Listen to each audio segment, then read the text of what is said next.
Hi there. Hello. So, what you're seeing is sort of my quick and dirty rendition of what I think the Star Trek opening titles for Star Trek Discovery should look like. I see. And I mean, it looks better. yeah, I just didn't like the whole beige paper motif that they had going on. I mean, unless you are going to splice in some shots of the Discovery over planets, of which there's like 2, 3, then this is really about the best you're going to get.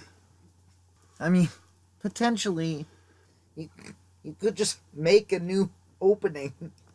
Yeah, no, this looks cool. I thought a darker, more spacey background would be something cool. And so I went with that. I masked out the Discovery so that it had a different color from the background. Yeah, it looks good. Yeah, the masks are a little cheap and dirty, but I'm fine with that. And yeah, I call this what the Star Trek Discovery opening titles should look like. I don't know, maybe like Enterprise will get the treat of an alternate opening sequence when they do the Mirror Universe episode. Maybe. Probably. Who knows? Beyond this point, there's spoilers for the most recent episode of Discovery. Whatever episode it is. Whatever episode we may be on. So, anyway, the most recent episode, where Captain Lorca gets laid, is pretty interesting. Yeah. His an admiral comes to visit him, who is apparently his lover. Yeah, no, she showed up before. I mean, we knew they were friends. Friends with benefits was kind of an assumption, but... Yeah, they're friends with benefits, it turns out. But the real reason she's there is to basically give him a psyche veil. And she touches one of the scars on his back while he's asleep. He wakes up and pulls a phaser on it. Impressively quickly. And she just decides that he is unfit for duty. So, that was pretty funny. She said she was going to go report him. I mean, and for context, well, spoilers though, so, but yeah, spoilers all around. Probably should put in a warning for that earlier, but, yeah. He did, just disregard orders and be like, nah, I'm gonna use Discovery to do this. Fuck you, Starfleet. So, yeah, Lorca's lover, the Admiral, decides he's unfit and decides she's going to report him when she gets back to Starfleet. But first she has to go negotiate with some Klingons. Well, because Sarek got, bombed, and that's, a whole other part of the episode. Right, yeah. Sarek was going to be the ambassador to the Klingons, but he got bombed, and so this Admiral had to fill in. And now we know why Michael's learning center was bombed. That was kind of weird. I'm like, wait, I thought it was the Klingons that raided her first, but why'd she get another disaster? Oh. I really wish that they would have given us that context of the Vulcan separatists, or the Vulcan isolationists, and their terrorist bombings. They should have given us that context ahead of time. Mm-hmm. Yeah. Because the whole soul splice scene is clearly on Vulcan, and the context was not really clear until now. Yeah. So, Ambassador, what's her name? She gets to the Klingons. Admiral Cornwall. Admiral Cornwall? Yeah. She gets to the Klingons, and, they turn on her. They kidnap her instead of staging pretty negotiations. Apparently it was a trap the whole time, which Lorca may have somehow known, or may just not be too upset about. Yeah, actually at the end, after disobeying orders to rescue people before, Lorca is like, oh, well, without explicit orders from Starfleet, I can't bring our very important ship on to rescue the admiral, Which, his to be fair, lover. is exactly what she was just telling him, but it's super convenient. Yeah, it's super convenient. With her gone, she can't report his unfitness to Starfleet Command. Super convenient. Kind of suspicious. Yeah. Kind of suspicious. I was actually like, she's gonna tell Starfleet. Lorca's begging her not to take his ship away from him. Is he gonna plant a bomb on her shuttle? Well, turns out he didn't need to. She got kidnapped by the fucking Klingons. Yep. None of which still have hair. Yeah. Now, fuck, what was the subplot with the scientist dude? The redhead scientist dude. Tilly, is that her name? She was being trained by Michael for officer material, being like instructed in fitness and diet. Right. And oh yeah, and Michael Burnham has the replicators programmed to I don't think they're quite replicators. They're like 3D the food printers dispensers / food heaters. Yeah. Yeah, they've got advanced 3D printer automat stuff going on, but they're not the stuff you see in TNG.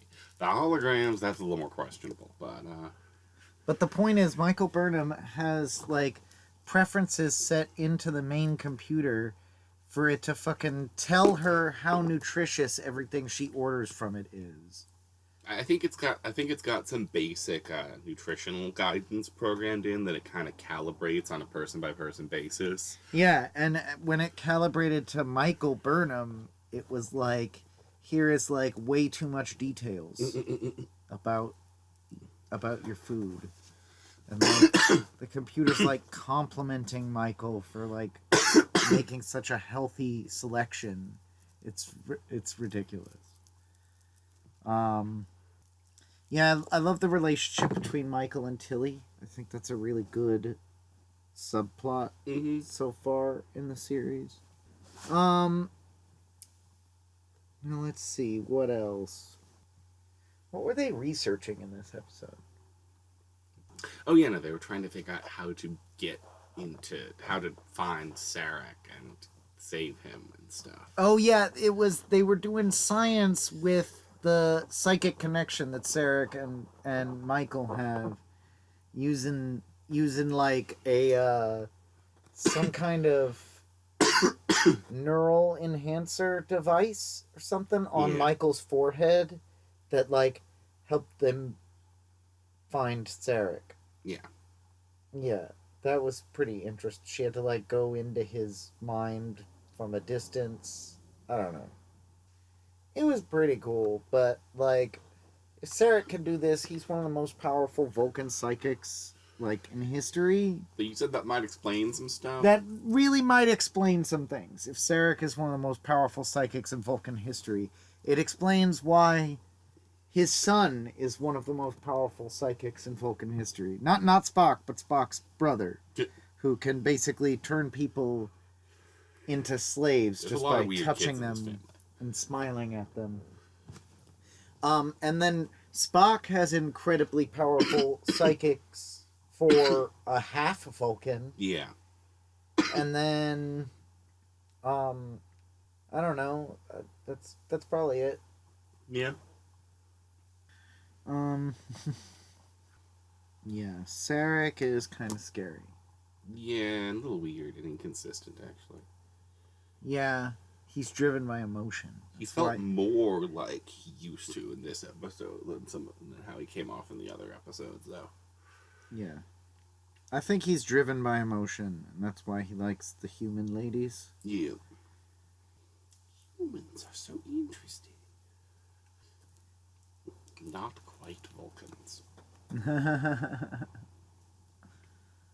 Yeah, so I was really hoping for more Klingon drama. for Yeah, more they stuff kind of about like the Klingons got that us we've met. super interested about the Klingons, then left it Right? hanging. I got really interested in the albino dude and his gray-faced girlfriend. I think it's coming back now. I'm sure they're building I'm to sure something. yeah, they have to be.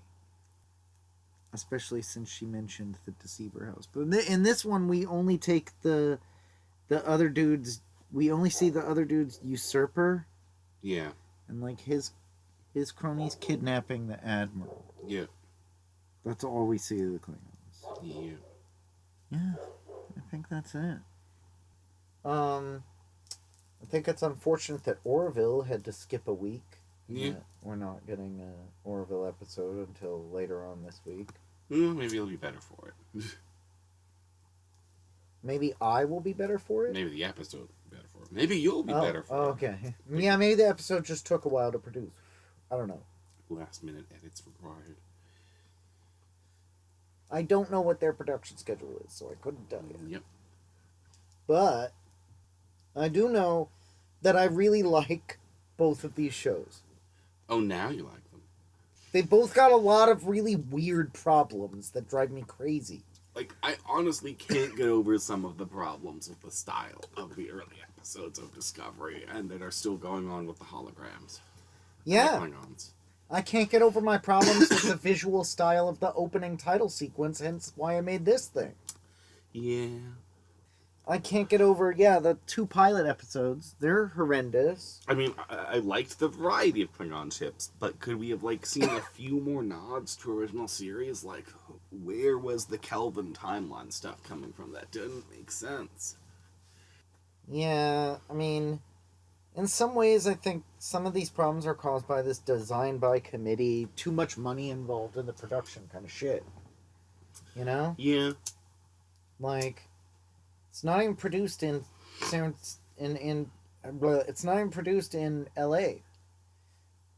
It used to always be, shot in California. Yeah. And now it's not even being made in the United States. They're in Canada and in Jordan doing this stuff. That's just like changing film industry.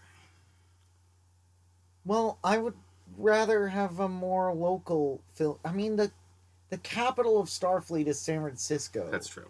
And I kind of wish that Star Trek remained a Californian production. Yeah, but you know what the rents are like here?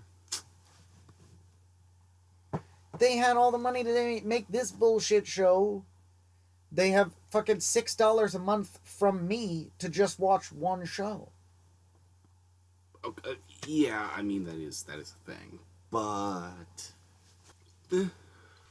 still, I can't imagine them doing more than just Starfleet headquarters stuff in San Francisco, if that. Well, no, it used to be shot in L.A. No, it's not. I mean, but LA's getting full. Do you really want more people in LA? Is that necessary? No, but I'm just sure there's other parts of the United States that they could do it in. They really got to go all the way to Jordan? I mean, it's not like we're actually seeing Earth at any point here. Well, yeah, but this is... I mean... It's supposed to be American sci-fi. They claim that it's an American show, but then it's made in these other places. Well, I guess it's silly to claim it's American, but... Yeah. I guess. Well, I don't know what else I have to say for now. Okay. Well, I hope you enjoyed my alteration of the Star Trek Discovery opening title sequence. And I hope you have a good one.